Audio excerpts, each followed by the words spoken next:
মোহতারাম দোষা বুজুর্গ, দাওয়াত তবলিগের মেহনত, আমাদের এই মেহনতটা হলো হযরত মাওলানা ইলিয়াস সাহেব রহমতুল্লাহ আলাইহি সিলসিলার মেহনত। আরো অন্যান্য বুজুর্গানে দিনের সিলসিলার মেহনত দুনিয়াতে চালু আছে। হযরত থানভী রহমতুল্লাহ আলাইহি মেহনতের সিলসিলাও দুনিয়াতে চালু আছে। আরো আমাদের অন্যান্য বুজুর্গদেরও সিলসিলার মেহনত দুনিয়াতে চালু আছে। সবই দিনের মেহনত, সবই দিনকে জিন্দা করার মেহনত। মাওলানা ইলিয়াস সাহেব রহমতুল্লাহ আলাইহি ওনারও এই সিলসিলার দিনকে জিন্দা করারই মেহনত। তা আমরা যেহেতু এক সিলসিলায় মেহনত করতেছি, কাজে আমাদেরকে এই সিলসিলার যে নিয়ম উসুল আছে এগুলির পাবন্দি করা চাই। এগুলির পাবন্দির সঙ্গে আমাদের এই মেহনতকে করা। আলহামদুলিল্লাহ, এই সিলসিলার মেহনত তো এই পর্যন্ত আল্লাহ তাআলা যা দেখাইছেন যে এত ব্যাপক আকারে আল্লাহ তাআলা এটাকে কবুল করছেন। সারা দুনিয়ার আনাচে কানাচে এই সিলসিলার মেহনত চলতেছে এবং সব জায়গায় আমাদের দেশেও চলতেছে। তো মেহনত করতে করতে মানুষের মধ্যে কমজোরি পয়দা হয়।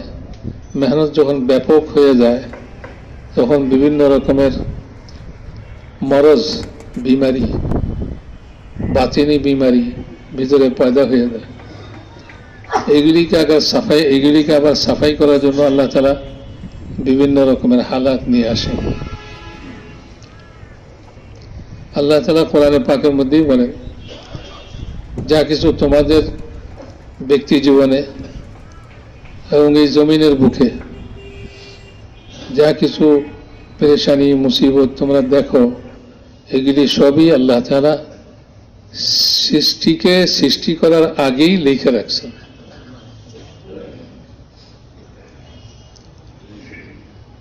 উলামায়ে কেরাম বলেন,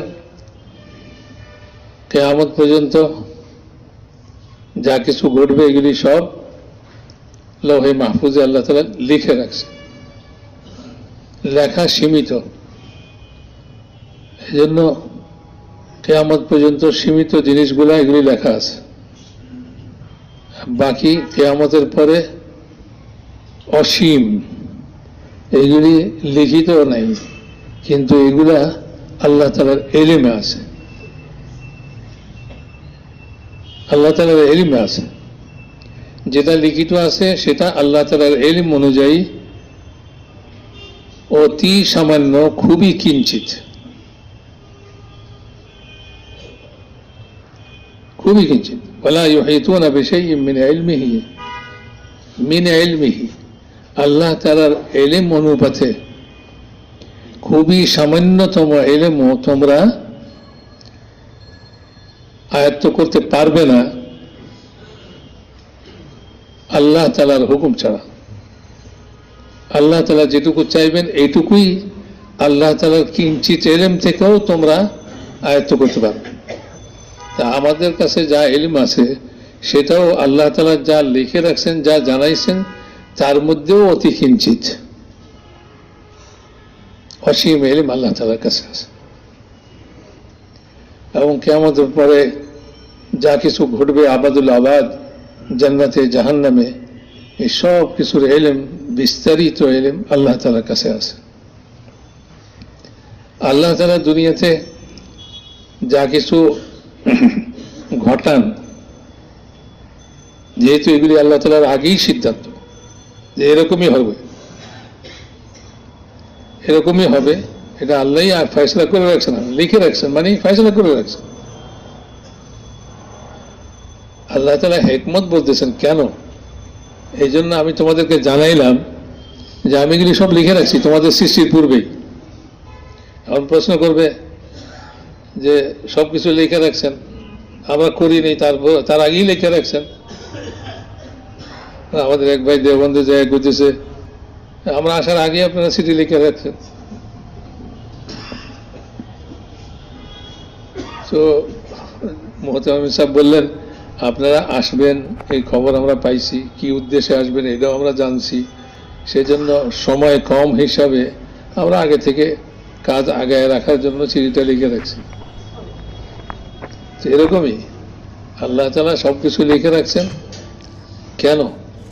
এই জন্য যে পরবর্তী আয়াতে আল্লাহ তাআলা বলছেন লিখাইলা তাসাউ আলা মা ফাতাকুম,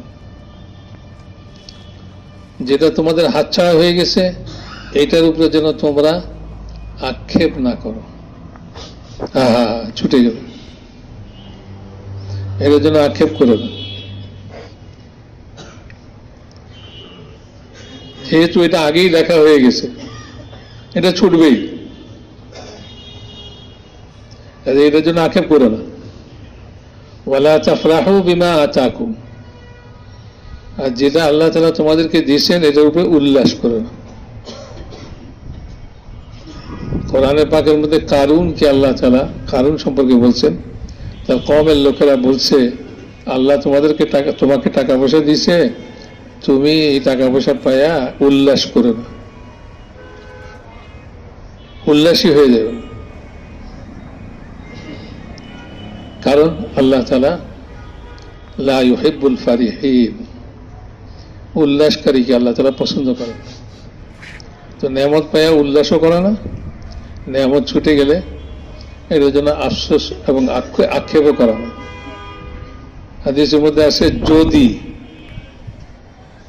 যদি আমরা এইটা করতাম চাইলে এটা হইতো না। বলে যে এই যদি শব্দটা শয়তানের শব্দ। যদি বলে শয়তান আমাদেরকে ওই যে আল্লাহ তাআলা ফয়সালা করে রাখছে ওটা থেকে সরাইতে চায়। যদি আমি করতাম তাহলে কি আল্লাহ তাআলা যা লিখে রাখছে এটা বদলে যেত? যদি কিছুই না। বাংলাতে কয় যদির কথা নদীত, যদির কথা নদীতে ফেলাও। যদি কিছু নাই, যা হবার ছিল তাই হয়েছে। এখনো এই পিছনের মাজমা 7 তারিখে আমরা সব তৈরি হয়ে গেছি, সবকিছু করছি, হ্যাঁ হইল না। ভাই এগুলি তো আল্লাহ তাআলা আগে থেকে ফয়সালা করে রাখছে। আমাদের বান্দার কাম হলো বান্দেগি, আল্লাহ তাআলা যেটা করেন সেটার উপরে রাজি হয়ে যাওয়া, সন্তুষ্ট হয়ে যাওয়া। তো ভাই মেরে মোহতারাম দোস্ত আর বুজুর্গ, কোরআন ও হাদিসের মধ্যে আল্লাহ তাআলা ঈমানের সবক আমাদেরকে শিখাইছেন। আর এই তবলিগের মেহনত তো মাওলানা ইলিয়াস সাহেব রহমতুল্লাহ আলাইহি এই কথাই বলছেন যে আজ উম্মতের মধ্যে কমি কিসের? কেউ বলে টাকা কম সেজন্য উম্মতের কাছে, মুসলমানের কাছে টাকা পয়সা কম। বলেন না, টাকা পয়সা কম না। সাহাবাদের কাছে তো টাকা পয়সা এর চেয়ে কম ছিল। এখন বর্তমানে যা উম্মতের কাছে টাকা পয়সা আছে এর চেয়েও কম ছিল। কেউ বলে এলেমের কম, বলে এলেম তো সাহাবাদের জামানায় এখন বর্তমানে যা এলেমের চর্চা তার চেয়ে কম ছিল। মুসলিমের সাহাবার কাছেই এলেম ছিল। কেউ বলে হুকুমতের অভাব, রাজত্ব নাই মুসলমানদের হাতে। মাওলানা ইলিয়াস সাহেব রহমতুল্লাহ আলাইহি বলেন সাহাবাদের জামানায় তো রাজত্ব কিছুই ছিল না। আসলে এগুলি কোনোটারই অভাব নয়, আসল অভাব হইল ঈমানের অভাব। ঈমান একটা শব্দ আমরা শিখে লইছি, ঈমান দীর্ঘিকার মায়াকার মন, ঈমান লিখতে এরকম, কইতে এরকম, বয়ান করাও শিখছি, ঈমানের সম্পর্কে কিছু কথাবার্তাও কইতে পারি। কিন্তু আসল ঈমানের জায়গা তো হলো দিল। আমার দিল কি বলে, দিলের ভিতরে যেটা থাকে ওটাই সময় সময় মুখ দিয়া বাইর হয়। দিলের ভিতরে ঈমানকে মজবুত করা, এটার জন্যই এই তবলিগের মেহনত। এখন থেকে সবাই নিয়ত করি যে ঈমানের কথা বলবো, ঈমানের কথা শুনবো, এদিক সেদিকের কোনো কথা নেই। তারা সংখ্যায় এত ছিল, অমুকে এত করছে, তারা এই করতেছে সেই করতেছে, এত লাভ দিতেছে, আমরা কেন লাভ দিতে পারি না? তারা এত মজমা জমা করতেছে, আমরা কেন মজমা জমা করব না? এগুলি কিছুই না। ঈমান ইয়াকিন দিলের মধ্যে পয়দা হয়, কোনো মজমা নয়। সাহাবাদের জমানায় সবগুলি ইমানের পরীক্ষা সাহাবাদেরকে দেওয়াই দিছে আল্লাহ তাআলা।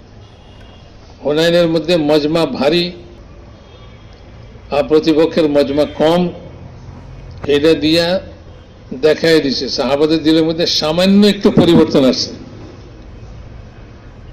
মজমার দিকে খেয়াল গেছে যে আমরা তো মজমা আজকে বেশি। এই সামান্য একটু দিলের পরিবর্তন অবস্থার পরিবর্তন ঘটাই দিছে। আমরা কি মনে করি আমাদের দিলের পরিবর্তন অবস্থার পরিবর্তন ঘটাবে না? সাহাবাদের জামানায় যদি সামান্য দিলের পরিবর্তন অবস্থার পরিবর্তন ঘটায় দেয়, তো আমাদের জামানায় তো আরো বড় হবে।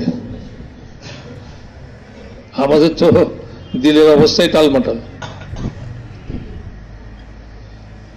এই জন্য ভাই দিলের অবস্থাকে, ইমানি হালতটাকে দিলের মধ্যে এইটারে মজবুত করা সবচেয়ে বড় জিনিস। কোনো হালত থেকে মুতাসির না হয়ে, কোনো মজমা থেকে মুতাসির না হয়ে, কোনো শক্তি থেকে মুতাসির না হয়ে আল্লাহর উপরে নজর থাকে। আল্লাহু আকবার। জমিন আসমানে যত কিছু, যত শক্তি, যত কিছু তুলনা করা নয় যে আল্লাহ এর চেয়েও বড়, বরং আল্লাহ এত বড় যে আল্লাহ তাআলার বড়ত্বের মোকাবেলায় কিছুই নেই। আল্লাহ তাআলার বড়ত্বের মোকাবেলায় না জমিন হইতে পারে, না আসমান হইতে পারে, না অ্যাটম হইতে পারে, না দুনিয়ার কোনো শক্তি হইতে পারে। আল্লাহ এত বড়। আল্লাহু আকবার। যত বেশি ইমানের কথা আলোচনা করব তত দিলের ভিতরে ইমান বসবে। যত এই সমস্ত বর্তমান হালাতের অবস্থা নিয়ে আলোচনা করব তত এই হালাতের আসর আমাদের দিলের ভিতরে পড়বে, ইমান কমজোর হতে থাকবে।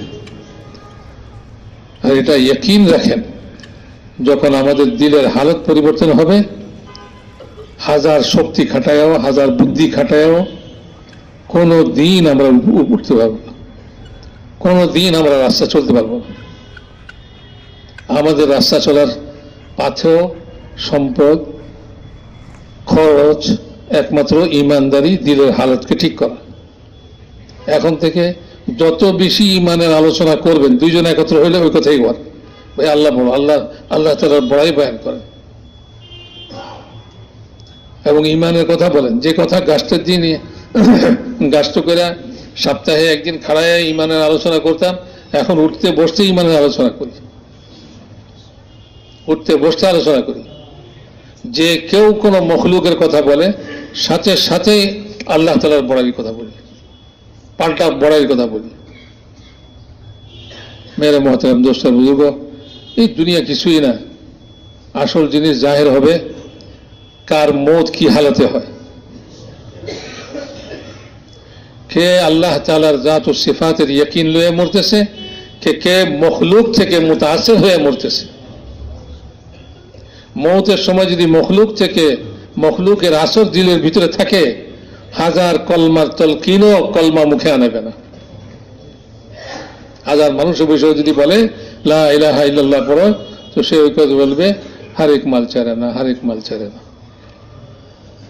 জীবন ভর ওইটারই তো আসর দিলের ভিতরে রয়েছে, মাল বেচছে, হারেক মাইল চারে না। তো এখন ওই মৌতের সময় মানুষ কলমার তলকিন করে, আর সে কয় হারেক মাইল চারে না। খোদা না খাস্তা মৌতের সময় আমাদের কলমা ওইটা না হয়ে যায় যে বলে আমরা মজমা বেশি আসছিলাম, আমরা হকের উপরে আসছিলাম, বলে মাইকরাম আমাদের সঙ্গে আসছিল, তারপরে অমুকরা এই করছে, সেই করছে, দিনের খেলাফ করছে, এইগুলি আলোচনা করতে করতে এইগুলির আসর দিলের ভিতরে পয়দা হয়েছে। এরকম এখন কে বেশি বাড়ি, কে বেশি বুদ্ধি খাটাইছে, কে কোনখান দিয়ে জিতছে, এগুলি এসে দিলের ভিতরে। বিলকুল কিছুই না, বিলকুল এগুলির কোনো নতিজা জাহের হবে না। নতিজা জাহের হবে দিলের ভিতরে কি ইয়াকিন পয়দা হয়েছে, কি মখলুকের তাসুর দিলের মধ্যে পয়দা হয়েছে, না আল্লাহ তাআলা জাত ও সিফাতের আসর দিলের মধ্যে পয়দা হয়েছে। মওতের সময় ওই কথাই জাহের হবে। হ্যাঁ, দুনিয়ার পরীক্ষা নকল করে দেওয়া যায়, দেখে দেখে দেওয়া যায়, কারো কাছ থেকে শুনে করা যায়, দেওয়া যায়, কিন্তু মওতের পরীক্ষা কোনো শূন্য শূন্য চলবে না, কোনো নকলবাজি চলবে না, যেটা দিলের মধ্যে ঢুকেছে ওইটাই বেরিবে। ইয়াকিন করি ভাই, মৌত সবাই আছে, মৌতের সময় আসবে। আল্লাহ তাআলা বলেন, দুনিয়ার জিন্দেগিতে আমি প্রত্যেককে ভালো মন্দ দিয়া আজমাইশ করে লইছি, কে সচ্চা কে মিথ্যাবাদী। কাজে সচ্চা লোক মৌতের সময় কলমা পড়তে পড়তে, সচ্চা কলমা পড়তে পড়তে মরবে, আর মিথ্যাবাদী লোক মৌতের সময় এই সচ্চা কলমা উচ্চারণ করা তার নসিব হবে না। সব মকরের উপরে আল্লাহ তাআলার মকর। কোরআনে পাকের মধ্যে আল্লাহ তাআলা বলছেন, ফালা ইয়ামানু মাকরাল্লাহি ইল্লাল কওমুল খাসিরুন। আল্লাহ তাআলার মকর থেকে গাফেল একমাত্র ক্ষতিগ্রস্ত লোকেরাই হয়ে থাকে। ক্ষতিগ্রস্ত হবে এমন লোক ছাড়া আর কেউ আল্লাহর মকর থেকে গাফেল হয় না। সব সময় কথা খেয়াল রাখি, কোন সময় কোন মকর আল্লাহ তাআলা আমাদের উপরে চেপে বসে। কাজেই নিজের আমালকে ঠিক করা, নিজের ইমানকে ঠিক করা, এই মেহনতের মধ্যে লাগি, দ্বিতীয় আর কোনো মেহনত না লাগি। এইটাই ধ্যান ধারণা। যে কেউ কোনো মখলুকের কথা বলে, সঙ্গে সঙ্গে ইমানের দাওয়াত তারে দিয়ে দিই, নিজের ইমানকে তাজা করি।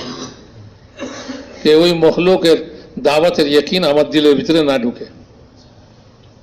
অমুক গেলে অমুক জায়গায় এত লোক জমা হয়ে গেছে, অমুক গেলে অমুক জায়গায় এত শক্তি অর্জন করছে তারা, কেউ কেউ সরকারি শক্তি দিচ্ছে, কেউ কেউ এটা লইছে, কিছুই না, কেউ কিছু করতে পারবে না, সব করে নেবার যাদ একমাত্র আল্লাহ তাআলা। হাকিমের কলম হাকিমের বুদ্ধিতে লেখে না, হাকিমের কলম আল্লাহ তাআলার হুকুমে লেখে। বাকি হ্যাঁ, আল্লাহ তাআলার কাছে আফিয়ত চাই। হাদিসের মধ্যেও আছে, আল্লাহ তাআলার কাছে আফিয়ত চাও। হাদিসের মধ্যে দোয়া বাতাই দিছে, আল্লাহুম্মা লা তুআম্মিননি মাকরাকা ওয়ালা তুনসিনি যিকরাকা ওয়ালা তাহতিকা আন্নি সিতরাকা ওয়ালা তাজআলনি মিনাল গাফিলিন। হে আল্লাহ, আপনার মকর থেকে আমাকে নিশ্চিন্ত করেন না। দোয়া করতে বলছে, দোয়া করি, হে আল্লাহ, আমাদেরকে আপনার মকর থেকে নিশ্চিন্ত করেন না কোনো সময়। যে আমরা নিশ্চিন্ত হয়ে গেলাম, আল্লাহ বুঝি আমাদের ফেভারে আছে। আমার কোন আমলের কারণে আল্লাহ তাআলা যে আমার বিপরীতে এসে গেছে আমার খবরও নেই। ওয়ালা তুনসিনি যিকরাকা, কোন হালতে যেন আপনাকে স্মরণ করতে না ভুলি, সর্বহালতে আল্লাহকে স্মরণ করি। ওয়ালা তাহতিকা আন্নি সিতরাকা, আর আমার গোপন ভেদকে আপনি প্রকাশ করে দিয়ে আমার পর্দা ছিঁড়ে দিয়েন না। গুনাহগার সবাই। ওয়ালা তাজআলনি মিনাল গাফিলিন, আর আমাকে আপনি গাফেল লোকদের অন্তর্ভুক্ত করেন না। গাফেল হলো সেই লোক যে আল্লাহ তাআলার মকরকে থেকে গাফেল হয়ে যায়। সে মনে করে যে আমি যা করতেছি এইটাই ঠিক এবং আমি বিজয়ী হব, সে ওইটার মধ্যেই মশগুল, সে তার মকরবাজিকে আরো জোরদার করতেছে। সে এটা থেকে গাফেল যে তার মকরবাজি যে আল্লাহর মকরের সামনে কিছুই না। ফেরাউনের মকর কোনো কাম হয় নাই, নমরুদের মকরও কোনো কাম হয় নাই, কারুনের মকরও কোনো কাম হয় নাই। যে কারুন ভরা মজলিসের মধ্যে মুসা আলাইহিস সালামকে বেইজ্জত করার জন্য একজন মেয়ে লোককে তৈরি করেছে তহমত লাগাইবার জন্য, সেই মকরও খতম হয়ে গেছে এক ধমকে মুসা আলাইহিস সালামের। আর কারুনকে জমিনে গিলে নিছে, সব শেষ, কিচ্ছাই পাক হয়ে গেছে। মুহূর্তের মধ্যে আল্লাহ তাআলা করতে পারে। কাজে আল্লাহ তাআলার জাত ও সিফাতের বয়ান, ইমানের ইয়াকিনের কথা হার মৌকাতে বলি। রাস্তাঘাটে এখন তো মৌকা বহুত হয়েছে, আমি মনে করি এই মানুষ এসে আপনাদের শুনাইব, অমুক এটা করছে, তমুক এটা করছে, হায় হায় এই হয়ে যেতেছে, সরকার এটা করতেছে, অমুক এটা করতেছে, বাতিল এটা করতেছে, এইগুলি সব শুনাইব আপনাদেরকে। মসজিদে শুনাইব, ঘরে শুনাইব, রাস্তাঘাটে শুনাইব। আরে শুনছেন শুনছেন, এই খবর শুনাইব আপনাদের। আপনি ওখানে কয়ে দিবেন লা ইলাহা ইল্লাল্লাহ, আর না হলে ওই যে দাওয়াত সে দিছে এইটার আসর আপনার দিলের ভিতরে ঢুকবে আর আপনার ইমানকে কমজোর করে দিবে।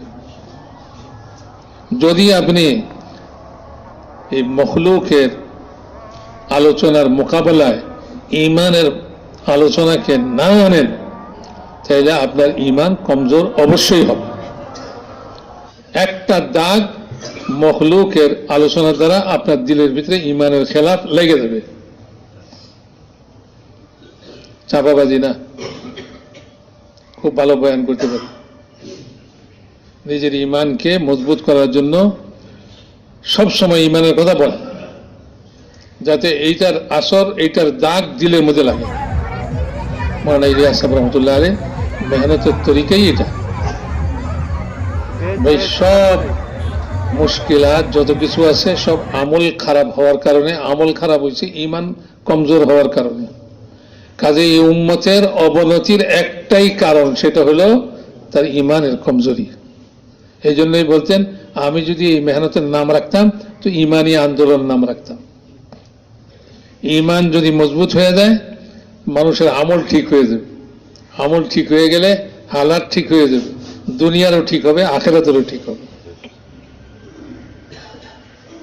আর দুনিয়ার হালাত তো কিছুই না, দুনিয়াতে কিছুই না, অল্প সময়ের জন্য ক্ষণস্থায়ী। মওত থেকে যে হালাত শুরু হবে এটা বদলাইবার আর কোনো সুরত থাকবে না, কারো হাতে কিছুই থাকবে না, না আত্মীয় স্বজন, না কোনো দুনিয়ার কোনো সরকারি ক্ষমতা, না কোনো দুনিয়ার কোনো তাকত, দুনিয়ার কোনো মুলক মাল, কিছুই কাজে আসবে না। যে হালত শুরু হবে ওই হালতের উপরে তার আবাদুল আবাদ জিন্দগি চলবে। তো এই জন্য মেরে মোহতারাম দোস্ত বুঝবো, আমাদের নতুন করে তবলিগ করা লাগবে। সমস্ত যত মখলুকের আলোচনা সামনে আসে সবটার মোকাবেলায় আমরা কলমার দাওয়াত থেকে মজবুত করে ধরে লই, নিজের ইমানকে তাজা করি, নিজের ইমানকে শক্তি করি, শক্তিশালী করি, চুপ করে থাকি না। ভাই কইছে কইছে আমি এটা কিছু কইলাম না, এই চুপ করেও থাকা না। যখনই চুপ করে থাকবেন যে কথা বলছে তার কথার আসর আপনার দিলের মধ্যে একটু লাগবে, আপনি পাল্টা এটার জবাব দিয়ে দেন ইমানের তাজকিরা দিয়ে। না ভাই কেউ কিছু করে না, সব আল্লাহ করে। আপনার আমালকে দুরুস্ত করো, আপনার গুনাহ থেকে তওবা করো, গোপন গুনাহ থেকে তওবা করো, আল্লাহ তাআলা হালাতকে দুরুস্ত করে দিবেন, ইনশাআল্লাহ দুরুস্ত করে দিবেন। আল্লাহর উপরে কোনো শক্তি নেই, আল্লাহর উপরে কোনো শক্তি নেই। আল্লাহ তাআলা আমার হাত পাও যতখানি আমার নিকটে, তার চেয়ে বেশি নিকটে আল্লাহ তাআলা। আমার কান আমার কথা যতখানি শুনে তার চেয়ে বেশি শুনে আল্লাহ তাআলা, তার চেয়ে বেশি শুনে আল্লাহ তাআলা। আমার চোখ আমার শরীরকে যে পরিমাণ দেখে তার চেয়ে বেশি দেখে আল্লাহ তাআলা। আল্লাহ তাআলা আমার সব অবস্থা সম্পর্কে অবগত আছে। কাজে আল্লাহ তাআলাকে আল্লাহ তাআলার পছন্দনীয় অবস্থা দেখাই। আল্লাহ তাআলা যখন ইরাদা করেন এই মখলুক তৈরি হয়ে গেছে, জমিন তৈরি হয়েছে, আসমান তৈরি হয়েছে, যেদিন ইরাদা করবেন সেদিন এই সব কিছুকে খতম করে দিবেন। আল্লাহ তাআলার ইরাদাই যথেষ্ট। বাস আল্লাহ ইরাদা করলে মুহূর্তের মধ্যে অবস্থা পরিবর্তন হবে। যতক্ষণ পর্যন্ত আল্লাহ তাআলার ইরাদা না হয়েছে ততক্ষণ পর্যন্ত বান্দার কাম হইল আল্লাহ তাআলার মর্জি এবং আল্লাহ তাআলার চাহাত, আল্লাহ তাআলার ইরাদার সামনে নিজেকে নত করে দেওয়া, রাজি হয়ে যাওয়া। এই জন্য বলছে সকাল সন্ধ্যায় দোয়ার ইহতিমাম করি, রাদিতু বিল্লাহি রাব্বান ওয়া বিল ইসলামি দীনা ওয়া বি মুহাম্মাদিন সাল্লাল্লাহু আলাইহি ওয়াসাল্লাম রাসূলা। যে সকালবেলা 3 বার দোয়া পড়বে, যদি ওই দিন তার মওত হয়, মওতের পরে আল্লাহ তাকে রাজি করে দিবেন। যদি বিকালে এই দোয়া কেউ পড়ে 3 বার মাগরিবের পরে, তো ওই রাত্রে যদি তার ইন্তেকাল হয় আল্লাহ তাআলা তাকে রাজি করে দিবেন। এই সমস্ত দোয়ার ইহতিমাম করি। আরেকটা জিনিস হলো ভাই, দেখেন যে কোনো হালাতের মোকাবেলা দুনিয়ার কোনো সামান দিয়ে হবে না। হালাতের মোকাবেলা ইমানি তাকত এবং ইমানি তাকতের উপরে যে আমালে সালিহাত তৈরি হবে, এটার দ্বারাই হবে। দোয়া দিয়া হবে, আমাল দিয়া হবে। এই জন্য এখন থেকে মসজিদে মসজিদে এই যত হালাত আমরা দেখতেছি, এই সব হালাতের মোকাবেলায় আমালের ইহতেমাম করা শুরু করে দিই। জিকির, তেলাওয়াত, নামাজ, দৈনিক নফল নামাজ পড়ি, 10 রাকাত পড়ি, 20 রাকাত পড়ি, এই জন্য যে আল্লাহ তাআলা এই হালাতকে পরিবর্তন করে দেয়, আমন আমানের হালাত নিয়ে আসে। আমরা মজমা করার জন্য ডাক দিলে, স্লোগান দিবার জন্য সব একত্র হয়ে যায়, এক মুহূর্তে মনে করি যে এটা দিলে এটা করলে একটা কাম হবে না। নামাজ দেওয়া হবে, প্রত্যেকে নামাজের প্রতিদিন অন্তত পক্ষে কমসে কম 10 রাকাত, বেশি চেয়ে বেশি 20 রাকাত, 30 রাকাত রোজ আনা সামর্থ্য অনুযায়ী, এই নিয়তে যে আল্লাহ তাআলা এই হালাতকে দুরুস্ত করে দেন, নামাজের ইহতেমাম করে। এবং নিজের ঘরের মধ্যে মা বোনদেরকে বলি যে দৈনিক তারা নফল নামাজ এই হালাতের পরিপ্রেক্ষিতে পড়া শুরু করে দেয়। ঠিক আছে ভাই? ইনশাআল্লাহ এইটার মোজাকারা করি, নিজেদের হালকা হালকায়, নিজেদের পয়েন্টে পয়েন্টে সাথীদের সামনে এটার মোজাকারা করবে, আমাল দিয়া মোকাবেলা হবে। একজনে হাতিয়ার লবে, আরেকজনে আমালের মধ্যে আসবে। রাসূলুল্লাহ সাল্লাল্লাহু আলাইহি ওয়াসাল্লামের জীবনে, সাহাবাদের জীবনে যদি আপনি হায়াতুস সাহাবার মধ্যে পড়েন তো দেখবেন রাসূলুল্লাহ সাল্লাল্লাহু আলাইহি ওয়াসাল্লাম, সাহাবায়ে কেরাম জাহেরি আসবাবের মোকাবেলা আমাল দিয়া করছেন, আমল দিয়া করছে, আমলকে এখতিয়ার করছে। আর সামানের মোকাবেলা সামান দিয়া করে নেই, সামানের মোকাবেলা আমাল দিয়ে করছে। তো এই জন্য ভাই, আমালের মধ্যে আমরা বাড়াই দিই, ইনফিরাদি আমল বাড়াই দিই, ইজতিমাই আমলও বাড়াই দিই। মহল্লার গাছ, যতক্ষণ পর্যন্ত আমরা এটার মধ্যে আবার ফিরে না আসছি, হালাত পরিবর্তন হওয়ার আশা করা যায় না। যতক্ষণ আমরা ফিরে না আসছি, তালিম, রোজানা তালিম, এটার মধ্যে ফিরে না আসছি, মসজিদের 5 কাম, এটার মধ্যে যতক্ষণ পর্যন্ত আমরা ফিরে না আসছি, ততক্ষণ এই হালাতের পরিবর্তন এটার আশা করাটা, মানে এটা একটা খেলতামাশা ছাড়া আর কিছুই না, দুরাশা ছাড়া আর কিছুই না। এটার পরিবর্তন তো এটার দ্বারাই হবে। ইনফিরাদি আমলের মধ্যে ইহতিমাম করে, রোজানা 5 ওয়াক্ত নামাজ, ফরজ নামাজ, তারপরে নফল নামাজের ইহতিমাম, নফল নামাজ একটু বাড়াইয়া পড়ি, জিকির, রোজানা ইনফিরাদি জিকিরকে পুরা করি, এবং খাস খাস জিকির এরকম হালাতের মোকাবেলায় হাদিসে পাকের মধ্যে আসছে, জিজ্ঞাসা করে এই সমস্ত জিকিরের রোজানা কিছু পরিমাণ সবাই মিলা করি, দোয়ার ইহতিমাম করি। দরকার হলে প্রত্যেক মসজিদেই একটা বেলা, একটা সময় দোয়ার ইহতিমাম করি, সবাই মিলে দোয়ার ইহতিমাম করি। আমি বলি না যে ইজতিমাই ভাবেই হইতে হবে, ইনফিরাদি ভাবেও হইতে পারে।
اگر تبلیغ کی محنت مٹ گئی تو کچھ باقی ہاتھ میں نہیں رہا، کچھ ہاتھ میں نہیں رہے گا۔ صرف تبلیغ پہ آ کے نزلہ گردا جی ہم نے تبلیغ چھوڑ دی، کیوں؟ تبلیغ والے ایسے ہیں تو کیا کرنی تبلیغ؟ تبلیغ اسی نبی کا امر ہے جس نے ہمیں شریعت دی ہے، تو مجھے کرنا ہے۔ سارے تبلیغ والے برے ہوں مجھے کرنا ہے، سارے تبلیغ والے اچھے ہوں مجھے کرنا ہے، سارے مسلمان کوئی اچھے ہیں، اکثریت تو بروں کی ہے، تو ہم کلمہ بھی چھوڑ دیں، پھر اسلام بھی چھوڑ دیں کہ مسلمان بہت برے ہیں اسلام چھوڑ دو۔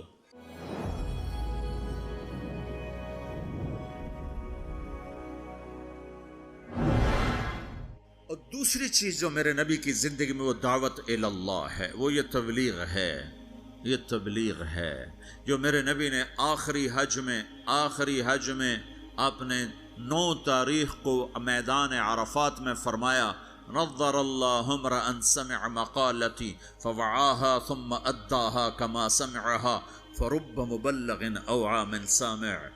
میں نے حدیث میں دعاؤں کی کتابیں پڑھی اور صبح شام کی دعائیں یاد کی،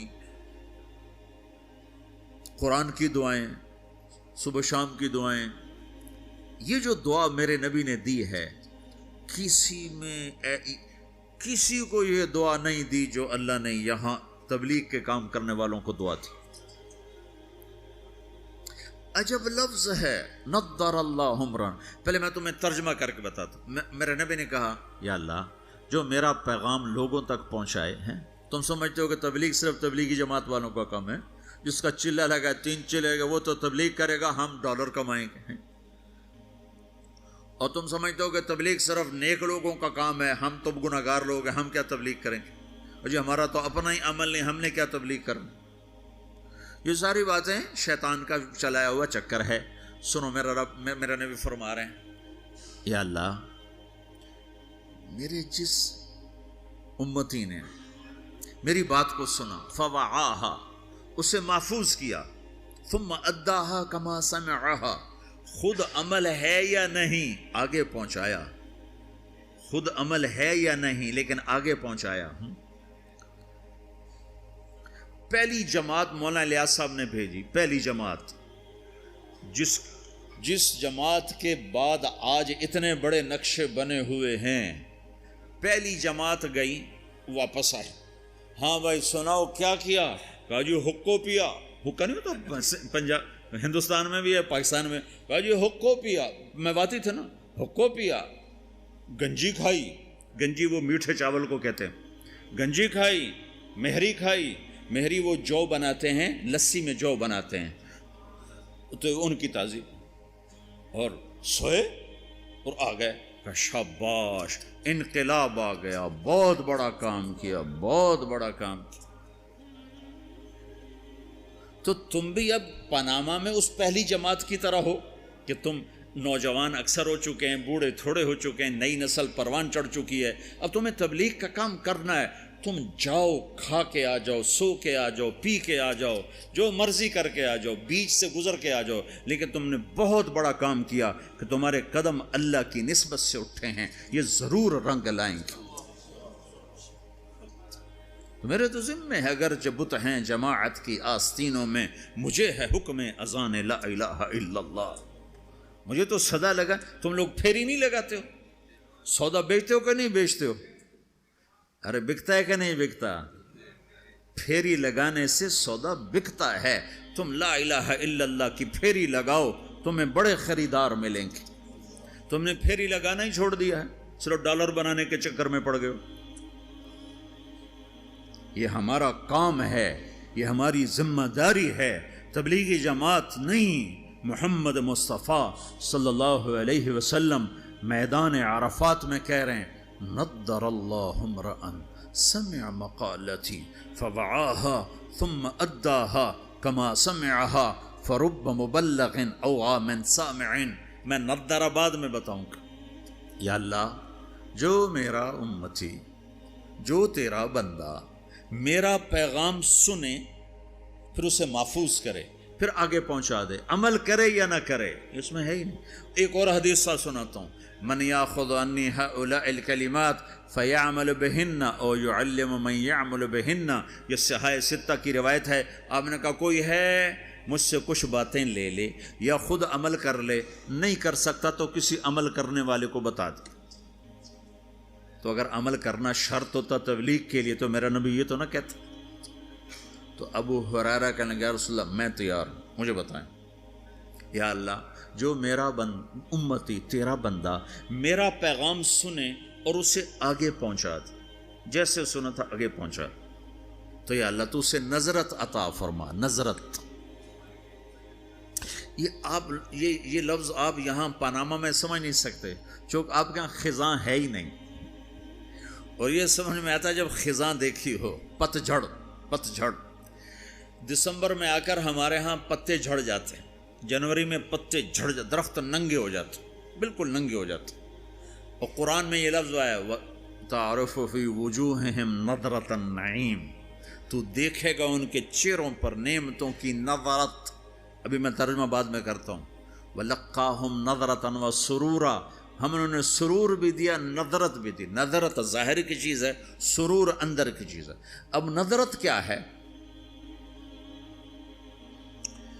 جنوری تک پتے گرتے ہیں، درخت ننگے ہو جاتے ہیں، جب فروری کے پہلے ہفتے میں ذرا ٹھنڈک کم ہوتی ہے تو پھر شگوفے نکلتے ہیں اور پتے نکلتے ہیں۔ ان پتوں میں 3 چیزیں ہوتی ہیں، ایک بڑا خوبصورت سبز رنگ ہوتا ہے، دوسرا اس میں چمک ہوتی ہے، تیسرا وہ نرم و نازک ہوتا ہے۔ جب وہ مارچ میں آتا ہے تو چمک ختم ہو جاتی ہے، نرمی رہتی ہے اور سبزہ رہتا ہے۔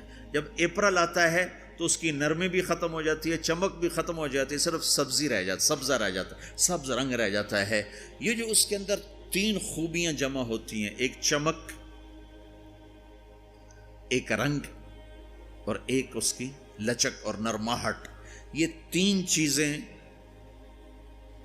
چیزیں ہمارے علاقے میں درخت کے پتے کو صرف 1 مہینے کے لیے نصیب ہیں۔ اس کو کہتے ہیں بہار۔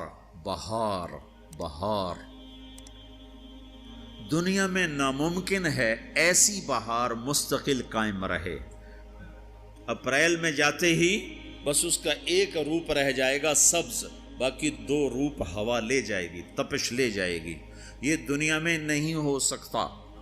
تو میرا نبی کہتا ہے یا اللہ، جو میرا امتی، جو تیرا بندہ میرا یہ پیغام لے کے لوگوں تک پہنچے، اسے تو ایسی بہار دے جس میں خزاں نہ ہو، اسے تو ایسا خوبصورت کر دے جس کے پیچھے بدصورتی نہ ہو، اسے ایسی خوبصورت زندگی دے جس کے پیچھے بدصورتی نہ ہو، اس کے اندر کو خوبصورت کر دے، باہر کو خوبصورت کر دے، خوشحال کر دے، آباد کر دے، نہال کر دے، آباد کر دے، دنیا بھی میں بھی خوبصورت بنا دے، آخرت میں بھی خوبصورت بنا دے۔ نظر اللہ، آگے مفعول فی ذکر نہیں کہ کہاں یہ بہار ہو، تو دنیا میں بھی آخرت میں بھی، دنیا میں بھی آخرت میں بھی۔ کہ یہ دعا کسی کو نہیں دی سوائے تبلیغ والوں، جو بھی تبلیغ کرے، میں کروں آپ کرو، جو کرے، یا اللہ جو میرا یہ کام کرے اس کی زندگی میں خزاں نہ آئے، اس کی زندگی میں بہار۔ کون سی بہار؟ وہ 3 صفت والی بہار کہ چمک بھی ہو، رونق بھی ہو، حسن بھی ہو، جمال بھی ہو، کمال بھی ہو، اور زوال سے پاک کر دے۔ یہ دعا ہے جو تبلیغ کا کام کرے گا، اور ذمہ داری ہے۔ آپ نے 11 تاریخ کو فرمایا، 10 تاریخ کو مینا کی وادی میں فرمایا فَلْيُبَلِّغِ الشَّاهِدُ الْغَائِبُ، میرا پیغام آگے پہنچاؤ۔ تو اب جب ہم نے پہنچانا ہے تو ہم نے تو کرنا ہے، عمل ہے یا نہیں، کرنا تو ہے، اچھا عمل ہے یا برا عمل ہے، کرنا ہے۔ پھر دوسری بات یہ ہے، پتہ نہیں کس کی تو فعل اللہ تعالیٰ ہماری بھی بخشش کر دے۔ جنت میں لوگ جا رہے ہوں گے اور ادھر مجرم کھڑے ہوں گے، جہنم والے کھڑے ہوں گے، تو جنت میں لوگ جا رہے ہوں گے، تو جہنم کی صفوں میں سے ایک آدمی کہے گا بھائی صاحب، ایک جنت ہوگا، بھائی صاحب، تو کھڑا ہو جائے گا، آپ نے مجھے پہچانا؟ کہے گا نہیں۔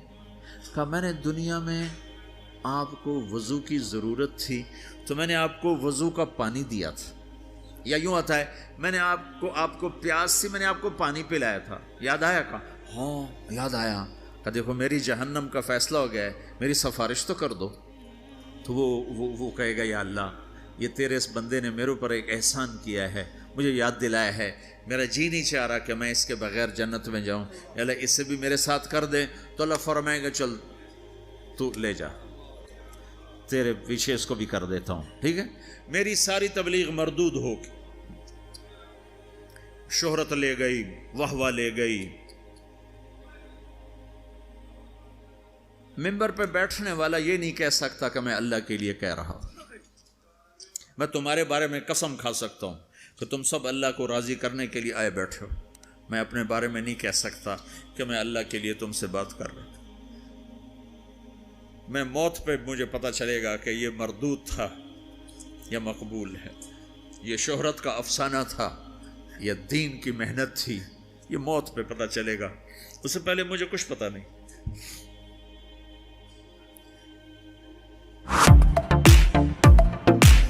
ایک بڑے آدمی تھے یوسف بن حسین،